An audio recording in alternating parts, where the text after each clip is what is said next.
Okay, I got you going. All right. Hello, I'm Felisa Clark, and this is my marine biology course. I'm a student at the University of Toledo. This is my final project, and for my final project, I am interviewing Denis Franklin. So, hi, Denis. Good morning. Welcome, everybody, to Howard Marsh Metropark. It's in the Eastern County, and this is one of the biggest conservation projects that Metroparks Toledo has undertaken. And Denis here has won awards, has won the Jack Hanna Award for this project. He started it from the inception and followed it through. He's a conservationist.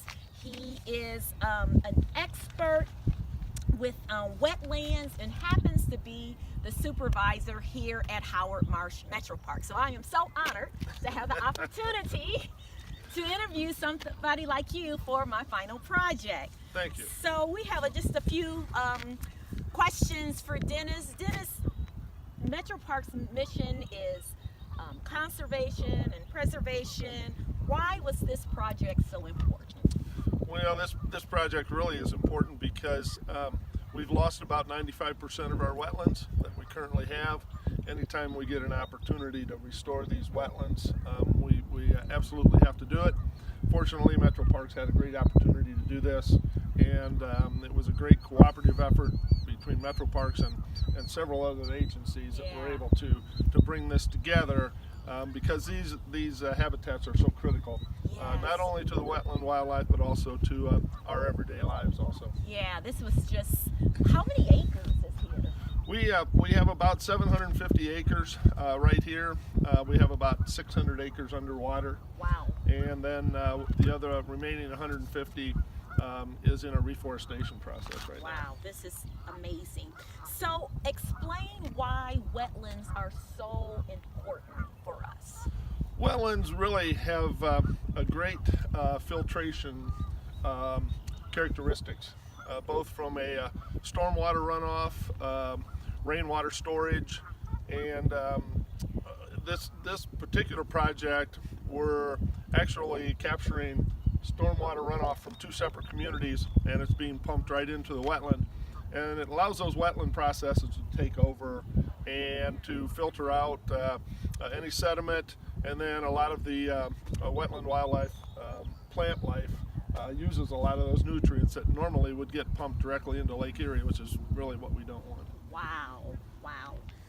So what if Metroparks wouldn't have undertaken this project, what would have been in danger? Well, the property that we purchased here was originally about a 980 some acre purchase that had been in agriculture for well over 100 years. And as we know, agriculture is also important to our everyday lives. But the opportunity came up to restore this area to wetlands, and we felt that we really had to do it. It is probably one of the most critical habitats out there today. It just supports a huge a variety of habitat and wildlife too. Yeah. So saying that and what it helps, what type of water wildlife do we have here? What's living in here? Right now, this time of year, early April, we're probably in the middle of our waterfowl migration, and so a lot of these birds, of course, are migrating through, and this has been a critical stopover point for them as far as resting, feeding. Yeah. We also have some of those that will actually stay here and nest and actually have young here. Yeah. So it's really a critical stopover point. Later on, we'll have some more shorebirds moving in, and then we'll have some more neotropical migrants moving in. So they come through in phases. Yeah.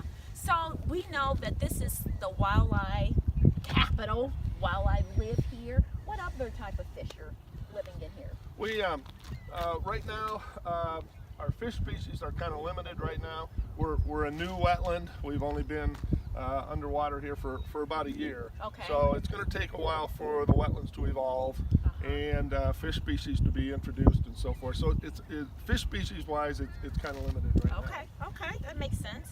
So fisheries.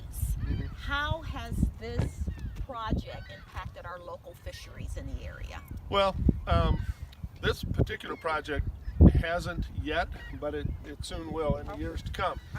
Right next door to us is Marsh wildlife area, and that has been in wetlands for about 20 years right now. It's a tremendous northern pike, largemouth bass fisheries, and the wetlands are well known as being, great fishery habitat. Yeah.